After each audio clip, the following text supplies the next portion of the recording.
Hello everybody, GameFreak9917 here. I'm back today with more Forza Horizon 2 on the Xbox One. I'm bringing you another car review, and today I'm going to be reviewing the 2015 Dodge Charger RT. And this is the Fast and Furious edition, so that basically means that it's different from the normal Charger. And what I mean by that is it not only kind of looks different, you know, it has different rims, different hood, and all that kind of stuff, but it's also, I guess it probably has a little bit of a tune on it as well, because it has the same engine as the normal RT, a 5.7 liter V8. But I'm on the Dodge website right now, and it's saying that I'm looking at the Charger RT, the 2015 Charger RT, and it says the legendary 5.7 liter Hemi V8 engine with 370 horsepower and 395 foot-pound of torque. But in the game, it's producing 520 horsepower and 578 foot-pounds of torque. So it's making more horsepower and torque than the website. So it obviously has more stuff done to it. I'm guessing that it probably already has a supercharger put onto this car, and the car on the website is naturally aspirated. But this, despite having 500 plus horsepower, this car is very heavy. It weighs just shy of 4,000 pounds, 3,968 pounds. It's very, very heavy. But anyway, let's go ahead and just see what this car can do.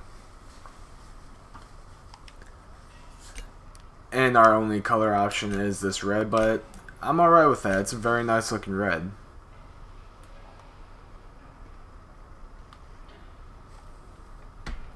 Now, I'm not expecting a whole lot out of this car in terms of performance of any aspect, really. You know, it's super heavy. It's rear-wheel drive, American muscle car, so it's probably going to have a lot of spin, but we're going to have to see. You know, these newer American muscle cars tend to surprise us.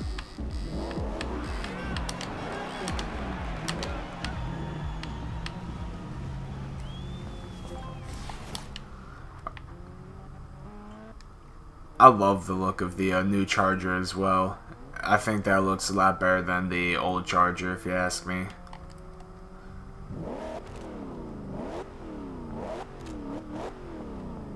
Ooh, very nice sounding exhaust. I love that crackle when you let off the throttle.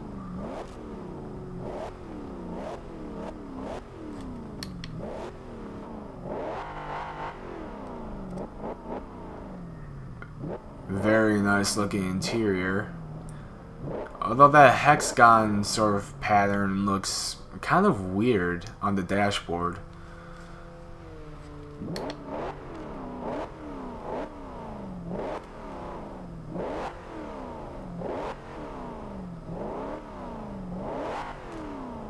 I'm not sure, but I think I do hear something under the hood, but it's very hard to tell. Ooh, spun in second gear. Not very good. It's not always a good sign when your car decides to spin in second gear and it's stock. Turns good though, it handles pretty well. Braking, I hope it's good to stop this near 4,000 pound beast.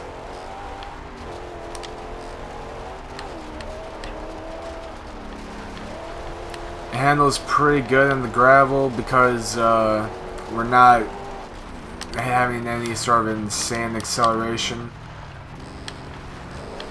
Ooh, coming out of the corner in third gear is starting to spin just a little bit, but that corner is always a little tricky, transitioning from gravel to the tarmac.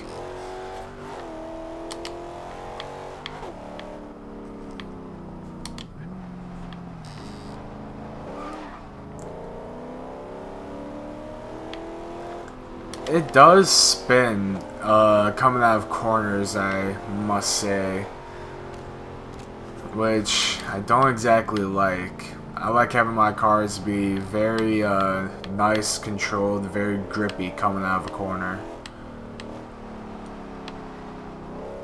In fourth gear, though, it does handle very well. I think it's mainly in third gears and lower.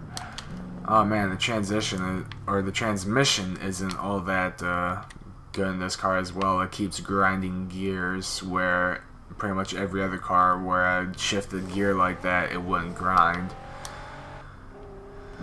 But let's go ahead, launch it, and see how it does.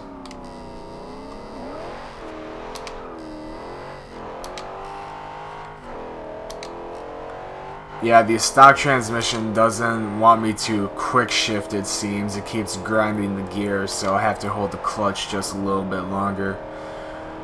Which is really stupid because, as you can see, it has a flappy paddle gearbox. A 7-speed flappy paddle gearbox.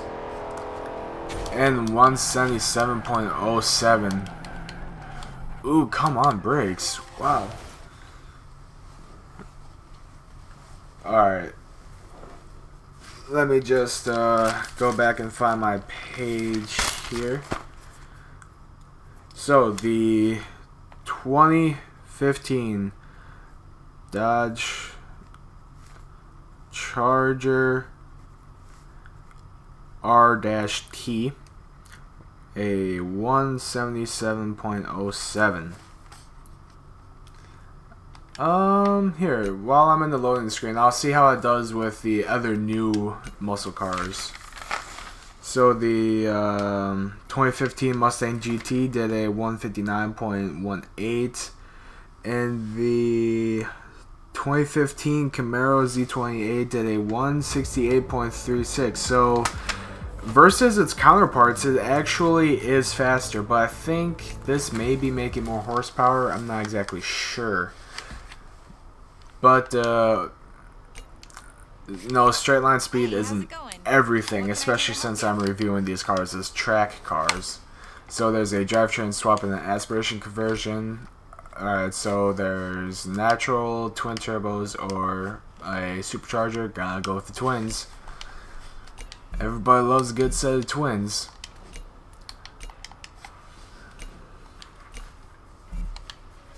Whoops. Accidentally hit B twice there.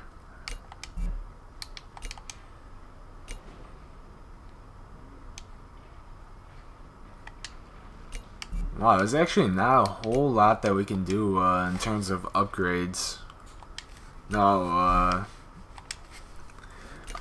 lot of the other cars have a lot of engine modifications, but this one, it does have quite a few, but it's not as much as like some of the other Mustangs or Camaros and whatnot. But it looks like 920 horsepower is going to be the max. And I'm sure if I didn't shave off any more weight, this car would be breaking 4,000 pounds. Put some upgraded brakes. Throw our anti-roll bars in. Then probably just going to do a full weight reduction. Barely brings us down that much, only shaved off like around 400 pounds and whatnot. And I'm not going to throw the roll cage in, just way too much weight. This car is super heavy. Alright, race transmission. Driveline, blah blah blah, all that. Alright, race compound tires gives us 1 lateral G's, although some of the other stuff already did. Oh, we cannot change the rims as well, which is very interesting. Ooh, upgrading the front tires gave us a 1.1 lateral G's, and big tires in the back, of course. American muscle car, it's gotta have big tires in the back. Alright, so a race splitter and a race wing, not interested in either. Oh, it's not just the hood that's different, it's the whole sort of middle. No, it's the hood, the roof, and the trunk are all black. Not exactly sure why.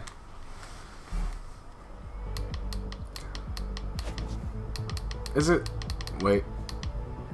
I think that is carbon fiber. That's what it looks like. Wow, a whole bunch of carbon fiber on this car, and it still weighs almost 4,000 pounds. Man, those twin turbos are not afraid to let themselves be known.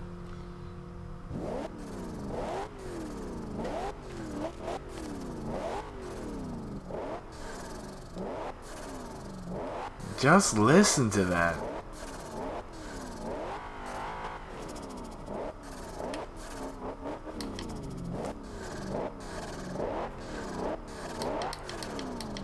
Should have called this the rattlesnake, because that's what it almost sounds like, a rattlesnake rattling its tail at you. Warning you it's going to bite. Ooh, and third gear had quite a bit of wheel spin.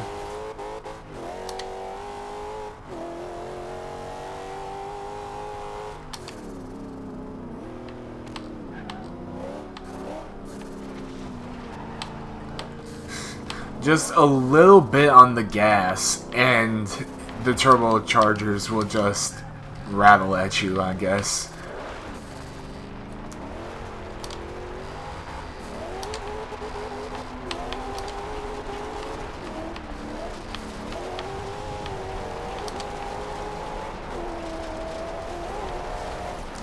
Oh, come on, brakes. Wow. Yup, second gear, hard on the throttle, a lot of wheel spin. Unless you're in higher RPMs, because then there's not much room for a huge power spike. Ooh, and the fourth gear had a little bit of a chirp there.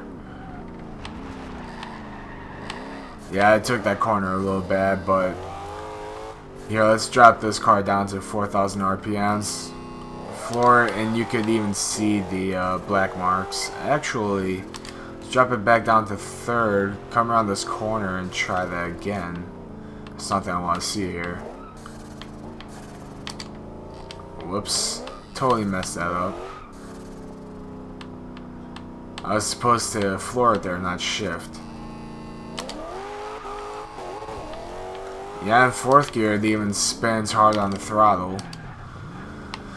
So, so far this car isn't doing all that well.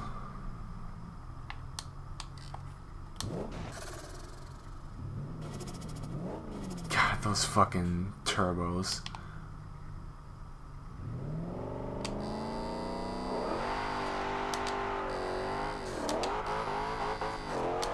Yup, still some wheel spin in third gear, then it caught grip fairly quickly after that.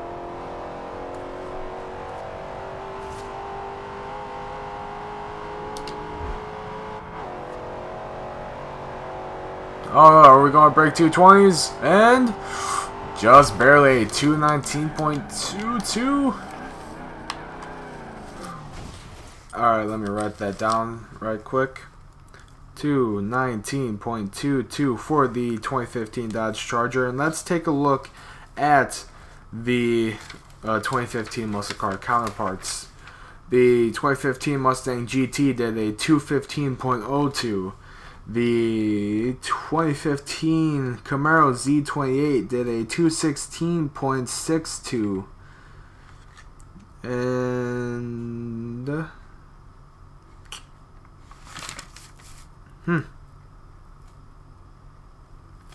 so that's kind of it. This car, not that great.